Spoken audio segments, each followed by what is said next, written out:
Oh yeah, happy birthday to me.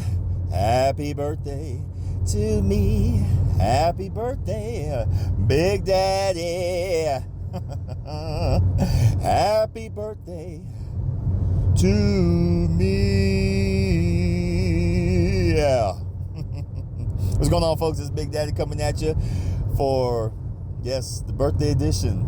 It's been a hell of a ride. The new 52 is over. Now we're just getting to the 5-3. And a lot of folks have asked me, so what's going to be the theme for this year? You know what? It's going to be a lot of things. It's going to be about life. It's going to be about feeling life and executing. And to me, I really feel right now that this is what this year is going to be about. No, not only in numerology, it's personal year 4 for me, which means creativity, execution, putting things right, letting go of what no longer serves me, and that means people, places, and things, and that means also, on my part, moving myself from people that I don't vibe with anymore, and they don't vibe with me. We do it all the damn time. And we just got to do it. Some people don't want to let go, though. Some people would rather just keep the good times rolling. That's why you see those people at the high school reunion. They can't let go of high school, and they still act, high schoolish in their childish ways and shit like that. I don't feel bad for them. Matter of fact, if that's the way they see life, if that's what was of value to them, hey, more power to you. As long as you're handling your business and shit like that, fuck it. Hell, why not let every day be a goddamn high school celebration? Why the fuck not? For me, it's just about living life now. It's about doing what's right, not what's easiest. It's about letting things go that no longer serve me and removing myself from situations that just don't matter no more. It's all about execution. It's about, like I said, it's about looking at things that I know to take care of, and not second guessing, I'll do this later. No, Big Daddy, get your ass up and do what it do. You want to make changes with your life. Let's do it. Let's break it down real quick. So This Is 50 was about, it was almost like a coming of age. Like, okay, I'm 50. There's some shit I gotta take care of. There's some things I want to do. There's a few bucket item lists I have to handle. So I handled it. I went skydiving. Y'all were with me. I jumped out of a fucking plane. And I'm still floating on cloud 9 up there, man. I'm not gonna lie. I when I sit back and I think about the rush, the feeling, and when we landed, I felt so damn good. It felt like everything that was bugging me was still floating up there somewhere. And there's a version of me, he's still floating up there. He's on his cloud 9. He's like, damn, okay, I'm in my heaven. So me being back down on earth, there's still shit I gotta take care of, and I'm glad I did. Project 51 was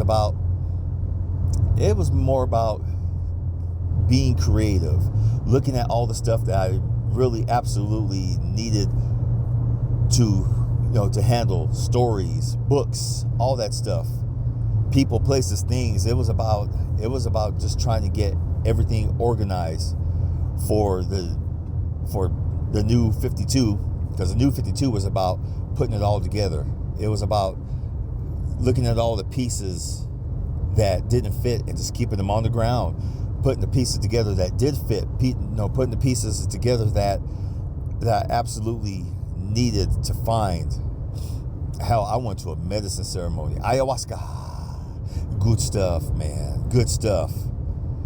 And I also got a lot of people out of my life.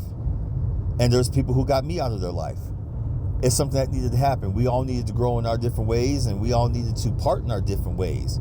And to me, it was about just getting all these projects together and just doing the damn thing of collecting them and moving forward. So the 5-3, it's all about execution. I feel a certain way, especially about podcasting or doing stories and stuff like that. Hey, get up and write it down as fast as you can. Hell, I even wrote the last chapter in my journal today, and I have the new journal with me as I go on my road trip, which right now I just passed by a whole convoy on 66, or our Highway 40, and whatever the fuck you want to call it. There was a lot of diesels, and it was fun. I was sitting there like doing like little honky noises to them, and they were kind of honky back. Oh, I love it. It reminded me of the movie Smokey and the Bandit, where they were passing by. They were shaking their hand out the window like for them to honk the horn. They doot doot doot. That was fun shit. So it's all about execution now. A lot of things happened within the last few weeks. I lost some family members and everything, and for me, I sent them on their way. You can't keep holding on to people. How can I say this? It's okay to mourn your loved ones all you want to. That's how we process, that's how we process grief, and that way we can, move on. But keeping them constantly in a way that suits our needs, not the needs of how it's actually supposed to happen, it's going to cause more harm than good. I let my auntie go. During that week I was home by myself and everyone was down in Phoenix, as I chronicled before. I came home and I cried, I boo-hooed, I got my djembe drum, we played beats together, wrote stories, we danced, we laughed, and we told a lot of stories. I always felt my aunt. Remember this one right here when we went to Oak Creek and you were swimming around in your underwear because your mom forgot your trunks because she was too busy thinking about other things. I said, yes, auntie. We posed for that picture. Me and my brother, we posed for that picture in our drawers. No, I'm not gonna post it. Hell no. I shouldn't even mention it because I know, post a picture we want to see. I bet you do. But you know what? That picture will never see the light of day. You can ask my mom if she could post it. She'll post it in a heartbeat, trying to embarrass the hell out of somebody. But no, I ain't gonna post it. I might post the one of Steve, my brother, but I ain't gonna post the one of me. No, we just process things differently. We're people. We're all different. We all do things differently, and there's nothing wrong with it. If we need to grieve, we grieve. If we need to hold on to it for a little while longer while we process the whys of things, then we do it. Me, I had to let my aunt go. She was a beautiful soul. She was called back for a reason. It looked like she was going to recover, but then all of a sudden she took a turn and she just got sicker and sicker. And I knew what that meant. She was being summoned elsewhere. She's needed. And it may take a while. Who knows? Maybe I'll meet her again someday in a different form. Maybe she's already been reborn. Maybe somewhere light years across in another galaxy, she was needed. Maybe someone else out there was calling for someone to be strong for them and be tough and loyal and gritty. My aunt got called. She was summoned. So shout out to all the people who've lost loved ones lately, who are about to lose loved ones. Let them go. Let them be summoned to wherever they're going to be summoned to. I'm not saying that you can't grieve them. I'm not saying you can't love them the way you want to love them or anything like that. Just saying sometimes they're being called for something else. And it's selfish of us to hang on to them like that. Maybe that's just me. But moving on. It's my birthday. I'll chronicle it. I'll chronicle, the adventures, what happened here today. I'll do another episode here in a few days. It's gonna be fun. I'm right now because I just jumped on the highway and because the road was calling. It really was literally calling me. Come on, let's go. Let's go somewhere. I was gonna go to Mexico. I've been itching to go back. I was gonna go back to Ensenada, and I knew where I put my coupon. Okay, because I had to come back early from Ensenada, and I just, in many ways, I wasn't feeling it, but at the same time, I wanted to come back, and I canceled my reservation 2 days early, came back. So they wrote me out a voucher saying, yeah, hey, this is good anytime. There's no expiration date. This is Mr. Magana, so we will be happy to have you back. Just present this ahead of time or call and tell them you got this with this reservation number, and we'll settle you in. I said, you know what, you guys, thank you so much. Do you think I can find it?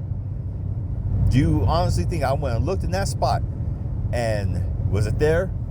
Nope. I looked in another spot where I thought where it was.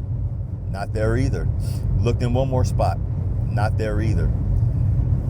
And then one of my friends told me, I thought, hey, what are you going to do? You going to hit the road? You do something? Yeah, I want to go to Mexico, but I can't find my voucher. She's like, have you seen the news lately? I don't watch the news 24/7 like a lot of people. Shit. So just turn on the news real quick. Turn on the news, and I've seen how Border Patrol is just being a bunch of fucking punks, man. No, they're stopping anyone with goddamn brown skin. Now, I know they need to do their job, but do your goddamn job across the board. Just don't stop people with goddamn brown skin from crossing that border or going to and from, especially if they're citizens. Don't fucking detain them for days on end, especially now that your asses are getting caught. Your asses are getting caught, and boy, I ain't gonna lie, to me, it's tickling the shit out of me. I know a couple of my friends say, well, you find that funny, you get in trouble. Fuck yeah, I find it funny. Because they're being racial about it. There's no other way of putting it. Anyone with brown skin, really? And other people aren't getting touched, man, fuck you. Like I said, I have no problem with them doing their job. Just get them across the board is all I'm saying. Motherfuckers, hell. Fuck you. Happy birthday to me, shit. Anyway, folks, I love you all. I might edit this, I might not, but then again, I always say that, and I do end up doing a quick edit because this is just a quick one. But I will be sure to come back within a few days and just let you know about the adventure that I had. A lot of folks are like, oh, be careful, and thank you. Some of y'all always talking about, well, tell me when you're going to go, and I'll go with you. I'll drop everything. So I asked a few of those people, and did they drop everything? Nope. So it's on me. Actually, no, that's a lie. One friend did. One friend dropped everything, and I'm going to meet said friend at the destination. But more on that later. In the meantime, y'all be good. Take care of yourselves. Be cool. Smile. Lots of sex. A lot of booty clapping. A lot of head patting. And as always, mwah, peace.